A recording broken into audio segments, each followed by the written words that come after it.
ಜಿಲ್ಲೆಯ ಗಡಿಭಾಗದ ತಾಲೂಕಾದ ಚಿಕ್ಕನಾಯಕನಹಳ್ಳಿಯಲ್ಲಿರುವ ಮೆಟ್ರಿಕ್ ನಂತರದ ಪರಿಶಿಷ್ಟ ಜಾತಿ ಮತ್ತು ಪರಿಶಿಷ್ಟ ಪಂಗಡದ ಬಾಲಕರ ವಿದ್ಯಾರ್ಥಿ ನಿಲಯದಲ್ಲಿ ಮೂಲಭೂತ ಸೌಕರ್ಯಗಳ ಕೊರತೆಯು ತೀವ್ರವಾಗಿದೆ ಎಂದು ಆರೋಪಿಸಿ ಅಖಿಲ ಭಾರತೀಯ ವಿದ್ಯಾರ್ಥಿ ಪರಿಷತ್ ವತಿಯಿಂದ ಸಮಾಜ ಕಲ್ಯಾಣ ಇಲಾಖೆಯ ಜಂಟಿ ನಿರ್ದೇಶಕರಿಗೆ ಮನವಿಯನ್ನ ಸಲ್ಲಿಸಲಾಯಿತು.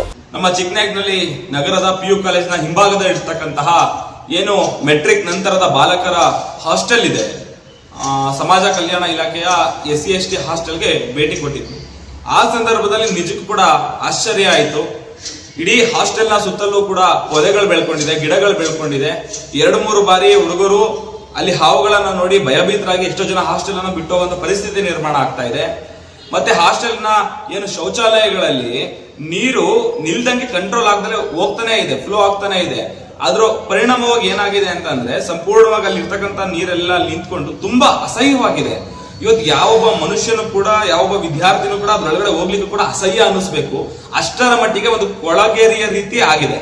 ವಿದ್ಯಾರ್ಥಿಗಳ ಶೈಕ್ಷಣಿಕ ಬೆಳವಣಿಗೆಗೆ ಪೂರಕ ವಾತಾವರಣ ಕಲ್ಪಿಸುವಲ್ಲಿ ವಿದ್ಯಾರ್ಥಿ ನಿಲಯವು ಸಂಪೂರ್ಣ ವಿಫಲವಾಗಿದೆ ಎಂದು ಆರೋಪಿಸಿರುವ ABVP ಮುಖಂಡರು, ಸರ್ಕಾರದಿಂದ ಸಾಕಷ್ಟು ಅನುದಾನ ಹಾಗೂ ಯೋಜನೆಗಳು ಜಾರಿಯಾದರೂ ಅವುಗಳ ಪ್ರಯೋಜನವನ್ನ ವಿದ್ಯಾರ್ಥಿಗಳಿಗೆ ತಲುಪುತ್ತಿಲ್ಲ ಎಂದು ಆಕ್ರೋಶವನ್ನ ವ್ಯಕ್ತಪಡಿಸಿದರು.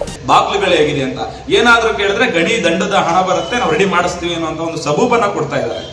ಅಂದ್ರೆ ಎಷ್ಟರ ಮಟ್ಟಿಗೆ ಒಂದು ತಾತ್ಸಾರದ ಮನೋಭಾವ, ಕೇರ್ಲೆಸ್ ಇವತ್ತು ಅಧಿಕಾರಿಗಳಲ್ಲಿ ಇದೆ ಅಂತಂದ್ರೆ ನಿಜಕ್ಕೂ ಕೂಡ ಬೇಸರ ಆಗ್ತಾ ಇದೆ. ಮಾನ್ಯ ನಮ್ಮ ತಾಲೂಕಿನ ಶಾಸಕರು ಅನ್ನಿಸ್ಕೊಂಡವರು 2-3 ಸಾರಿ ಹೋಗ್ತಾರೆ, ವಿದ್ಯಾರ್ಥಿಗಳ ಸಮಸ್ಯೆ ಕೇಳ್ತೀವಿ ಅಂತ ವಿಡಿಯೋ ಮಾಡಿಸ್ಕೊಂಡು ರೀಲ್ಸ್ ಗಳನ್ನ ಮಾಡಿಸ್ಕೊಂತಾರೆ. ನಿಮಗೆ ನಾಚಿಕೆ ಆಗಲ್ವಾ?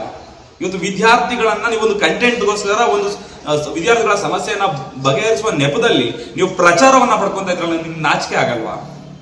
ಸ್ವಾಮಿ, ನಾನು ನಿಮ್ಗೆ ಇವತ್ತು ಹೇಳ್ತಾ ಇದ್ದೀನಿ, ಇನ್ನು 15 ದಿನಗಳ ಒಳಗಡೆ ವಿದ್ಯಾರ್ಥಿಗಳಿಗೆ ಬೇಕಾದಂತ ಮೂಲಭೂತ ಸೌಕರ್ಯಗಳನ್ನು ಒದಗಿಸಲಿಲ್ಲ ಅಂದ್ರೆ, ಇವತ್ತು ಶೌಚಾಲಯಗಳಲ್ಲಿ ಒಂದು ಒಳ್ಳೆ ಬಕೆಟ್ಗಳಿಲ್ಲ, ಒಂದು ಮಗ್ಗುಗಳಿಲ್ಲ, ಯಾವ ಪರಿಸ್ಥಿತಿಗೆ ಹೋಗ್ತಿದಾವೆ ಚಿಕ್ಕನಾಯಕನಹಳ್ಳಿ ತಾಲೂಕಿನ ಹಾಸ್ಟೆಲ್ಗಳು? ಸರಿಯಾಗದೆ ಇದ್ರೆ 15 ದಿನಗಳಲ್ಲಿ ಒಳಗಡೆ 100% ಬೀದಿಗಿಳಿದು ಹೋರಾಟ ಮಾಡ್ತೇವೆ. ಮುಂದೆ ಆಗುವಂತ ಅನಾಹುತವನ್ನ ತಾವು ಎದುರಿಸಬೇಕಾಗ್ತದೆ ಅಂತ ಸ್ಪಷ್ಟವಾದಂತಹ ಒಂದು ಆಗ್ರಹವನ್ನ ತಮಗೆ ಮಾಡ್ತಾ ಇದ್ದೇವೆ. ನಿಲಯ ಪಾಲಕರು ಹಾಗೂ ಅಡುಗೆಯವರ ನಿರ್ಲಕ್ಷ್ಯದಿಂದ ಹಾಸ್ಟೆಲ್ನಲ್ಲಿ ಅನೇಕ ಸಮಸ್ಯೆಗಳು ಉಂಟಾಗಿವೆ ಎಂದು ಆರೋಪಿಸಿರುವ ವಿದ್ಯಾರ್ಥಿ ಪರಿಷತ್ ಅವರನ್ನ ತಕ್ಷಣವೇ ವರ್ಗಾವಣೆ ಮಾಡಬೇಕು ಎಂದು ಒತ್ತಾಯಿಸಿದೆ. ಈ ಎಲ್ಲ ಸಮಸ್ಯೆಗಳನ್ನ 15 ದಿನಗಳ ಒಳಗಾಗಿ ಬಗೆಹರಿಸಬೇಕು. ಇಲ್ಲವಾದಲ್ಲಿ ವಿದ್ಯಾರ್ಥಿಗಳ ಹಿತದೃಷ್ಟಿಯಿಂದ ಉಗ್ರ ಹೋರಾಟವನ್ನೇ ನಡೆಸಲಾಗುವುದು ಎಂದು ABVP ಮುಖಂಡರು ಸಮಾಜ ಕಲ್ಯಾಣ ಇಲಾಖೆಗೆ ಎಚ್ಚರಿಕೆಯನ್ನ ನೀಡಿದ್ದಾರೆ.